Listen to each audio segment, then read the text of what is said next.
ನಾನು ಹೇಳಿದ್ನಲ್ಲಪ್ಪ, ಇದೊಂದು ಚುನಾವಣೆ ಬಹಳ ದೂರ ಇದೆ. ರಾಜಕೀಯ ದೊಂಬರಾಟ ನಿಲ್ಲಿ. ತಾಯಿ ಚಾಮುಂಡೇಶ್ವರಿಯ ಪೂಜೆಯನ್ನು ಮುಖ್ಯಮಂತ್ರಿಗಳು, ಉಪಮುಖ್ಯಮಂತ್ರಿಗಳು ಎಲ್ಲ ಮಾಡಿದ್ದಾರೆ, ನಾಡಿಗೆ ಒಳ್ಳೇದಾಗಲಿ ಅಂಥೇಳಿ.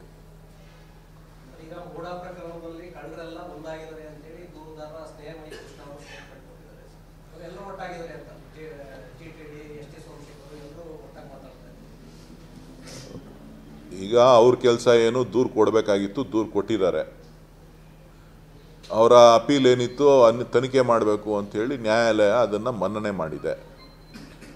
ತನಿಖೆ ಮಾಡ್ತಾ ಇದ್ದಾರೆ. ತನಿಖೆ ಆಗೋವರೆಗೂ ಕೂಡ ಎಲ್ಲರೂ ಕೂಡ ತಾಳ್ಮೆಯಿಂದ ಇರಬೇಕಾಗ್ತದೆ. ತನಿಖೆನಲ್ಲಿ ಯಾವುದು ಸರಿ ಯಾವುದು ತಪ್ಪು ಅಂತಕ್ಕಂಥದ್ದು ತನಿಖಾಧಿಕಾರಿಗಳು ತೀರ್ಮಾನವನ್ನು ಮಾಡ್ತಾರೆ. ತನಿಖಾಧಿಕಾರಿಗಳಿಗೆ ಮುಕ್ತವಾದಂಥ ಅವಕಾಶವನ್ನು ಎಲ್ಲರೂ ಕೂಡ ಕೊಡಬೇಕು. ಮುಜುಗರದ ನಡುವೆ ಜಿಟಿ ದೇವೇಗೌಡರ ಹೇಳಿಕೆ ಕಾಂಗ್ರೆಸ್ಗೆ ನೈತಿಕ ಬಲ ತುಂಬ್ತಾ ಅಂತ. ಇಲ್ಲ, ಅದು ಅವ್ರ ಪಕ್ಷದ ಆಂತರಿಕ ವಿಚಾರ. ಅವ್ರ ಪಕ್ಷದ ಆಂತರಿಕ ವಿಚಾರ. ಅವ್ರ ಪಕ್ಷದ ಅವ್ರಿಗೂ ಕೂಡ ಸ್ವತಂತ್ರ ಅಂತಕ್ಕಂಥದ್ದಿದೆ. ಎಲ್ಲವನ್ನೂ ಕೂಡ ಅವ್ರು ಮಾಡಿದ್ದನ್ನೆಲ್ಲ, ಅವ್ರ ನಾಯಕರು ಮಾಡಿದ್ದನ್ನು ಎಲ್ಲ ಒಪ್ಕೋಬೇಕು ಅಂತಕ್ಕಂಥದ್ದಿಲ್ಲ. ಅವರು ಇರ್ತಕ್ಕಂಥ ವಾಸ್ತವತೆಯನ್ನು ಜನರ ಮುಂದೆ ಹೇಳುವಂಥ ಪ್ರಯತ್ನವನ್ನು ಮಾಡಿದ್ದಾರೆ. ಅವ್ರು ಹೇಳಿರುವಂಥದ್ದು ಎಲ್ಲರೂ ಕೂಡ ಇದರಲ್ಲಿ ಅಪರಾಧಿಗಳಿದ್ದಾರೆ, ಎಲ್ಲರೂ ಕೂಡ ಬೆನಿಫಿಷರೀಸ್ ಇದ್ದಾರೆ ಅಂತ ಜಿಟಿ ದೇವೇಗೌಡರು ಹೇಳಿದ್ದಾರೆ. ಎಲ್ಲ ಪಕ್ಷದವರು ಕೂಡ ಬೆನಿಫಿಷರೀಸ್ ಇದ್ದಾರೆ. ಜೊತೆಗೆ ಸರ್ಕಾರದ ನಿಯಮದಂತೆ ಇದು ತೀರ್ಮಾನ ಆಗಿರುವಂಥದ್ದು. ಇದಾಗಿರುವಂಥದ್ದು ಕೂಡ ಭಾರತೀಯ ಜನತಾ ಪಕ್ಷದ ಸರ್ಕಾರದ ಅವಧಿನಲ್ಲೇ ಆಗಿದೆ. ಸೊ ಹಾಗಾಗಿ ಇದನ್ನು ಯಾಕೆ ಇಷ್ಟೊಂದು ದೊಡ್ಡದು ಮಾಡ್ತಾ ಇದ್ದೀರಿ ಅಂತಕ್ಕಂಥದ್ದನ್ನು ಹೇಳಿದ್ದಾರೆ.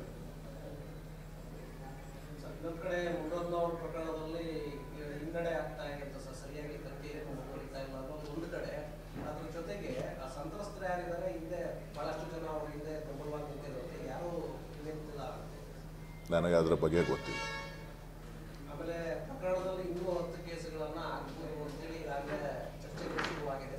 ನನಗೆ ಅದರ ಬಗ್ಗೆ ಮಾಹಿತಿ ಇಲ್ಲ. ನೀವು ಮಾಧ್ಯಮದವ್ರಿಗೆ ಏನಾರ ಮಾಹಿತಿ ಇದ್ದರೆ ನೀವು ತೋರಿಸಿ, ನಿಮಗೇನೇನು ಸಿಕ್ಕಿದೆ ನಿಮ್ಮ ಮಾಹಿತಿಗಳು ತೋರಿಸಿ. ನನಗೆ ಅದರ ಬಗ್ಗೆ ಮಾಹಿತಿ ಇಲ್ಲ. ನಾನು ಹೇಳಿದ್ನಲ್ಲಪ್ಪ, ಇದು ಅಸಹ್ಯವಾದಂಥ ವಾತಾವರಣ. ಕರ್ನಾಟಕದ ಬೆಳವಣಿಗೆಗೆ ಇದು ಒಳ್ಳೆಯದಲ್ಲ. ಕರ್ನಾಟಕದ ನಾವು ಹೆಮ್ಮೆಯಿಂದ ಎಲ್ಲ ಕಡೆ ಹೇಳ್ಕೊಳ್ತಾ ಇದ್ವಿ, ಉತ್ತಮ ಆಡಳಿತ, ಉತ್ತಮ ಬೆಳವಣಿಗೆ, ಉತ್ತಮ ಪ್ರಗತಿಯನ್ನು ಕರ್ನಾಟಕ ಸಾಧಿಸ್ತದೆ ಅಂತಕ್ಕಂಥದ್ದು. ಆದರೆ ಇತ್ತೀಚಿನ ಬೆಳವಣಿಗೆ ಇಡೀ ದೇಶದಲ್ಲಿ ತಲೆ ತಗ್ಗಿಸುವಂಥ ರೀತಿಯಲ್ಲಿ ನಡೀತಾ ಇದೆ. ಇತ್ತೀಚಿನ ಬೆಳವಣಿಗೆ ಮುಜುಗರ ಮತ್ತೆ ಒಂದು ರೀತಿ ಅಸಹ್ಯ ಅಂತ ಹೇಳಿದ್ರಿ. ಬೆಳವಣಿಗೆ ಮುನ್ನುಡಿ ಬರೆದಿದ್ದು ಯಾವ ಪಕ್ಷ? ಎಲ್ಲ ಪಕ್ಷಗಳು ಬೆಳೆದಿವೆ. ಇದು ಒಂದು ಪಕ್ಷದ ಕೊಡುಗೆ ಅಲ್ಲ. ಇದು ನಾನು ನ್ಯೂಸಲ್ಲಿರಬೇಕು ಅಂತ ಎಲ್ಲರೂ ಕಾಂಪಿಟೇಷನ್. ಜೊತೆಗೆ ಮಾಧ್ಯಮ ಸ್ನೇಹಿತರದ್ದು ಒಂದಷ್ಟು ಕಾಂಟ್ರಿಬ್ಯೂಷನ್ ಇರ್ಬೋದೇನೋ. ನೀವು ಕೂಡ ಸಮಾಜನ ತಿದ್ದಬೇಕಾಗ್ತದೆ. ವೈಯಕ್ತಿಕವಾಗಿ ಹೇಳ್ತೀನಿ, ನಿಮ್ಮ ಮೇಲೆ ಏನು ಆರೋಪ ಅಲ್ಲ ನಂದು. ನೀವು ಕೂಡ ಸಮಾಜನ ನಮ್ಮ ರಾಜ್ಯದ ಹಿತದೃಷ್ಟಿಯಿಂದ, ಬೆಳವಣಿಗೆ ಹಿತದೃಷ್ಟಿಯಿಂದ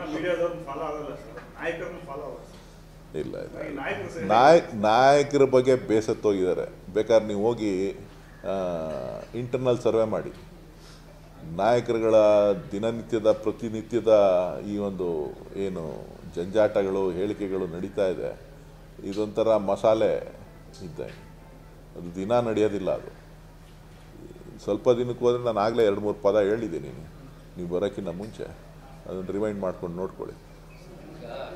ಬೀದಿಗಳಲ್ಲಿ ಮುಂದೊಂದು ದಿನ ಕಲ್ಲು ಹೊಡಿಬೇಕಾದಂಥ ಅನಿವಾರ್ಯ ಪರಿಸ್ಥಿತಿ ಎದುರಿಸ್ಬೇಕಾಗ್ಬೋದು ಇದೇ ರೀತಿ ಮುಂದುವರೆದ್ರೆ.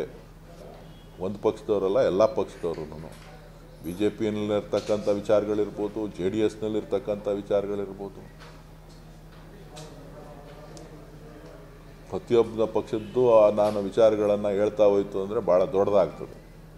ಕೆಲವರು ನಾ ಹೇಳಿದ್ದೆಲ್ಲ ಸತ್ಯ ಅಂತ ಹೇಳ್ಬಿಟ್ಟು ದಿನ ಬೆಳಗ್ಗೆ ಒಂದು ಸ್ಟೇಟ್ಮೆಂಟು, ರಾತ್ರಿ ಒಂದು ಸ್ಟೇಟ್ಮೆಂಟು ತಿರುಗಾಗ್ತಾನೆ ಇರ್ತಾರೆ. ಏನು ಮಾಡೋಕ್ಕಾಗಲ್ಲ. ಅದನ್ನು ನೀವು ತೋರಿಸ್ತಾ ಇರ್ತೀರಿ, ಜನನೂ ಖುಷಿಯಿಂದ ನೋಡ್ತಾ ಇರ್ತಾರೆ.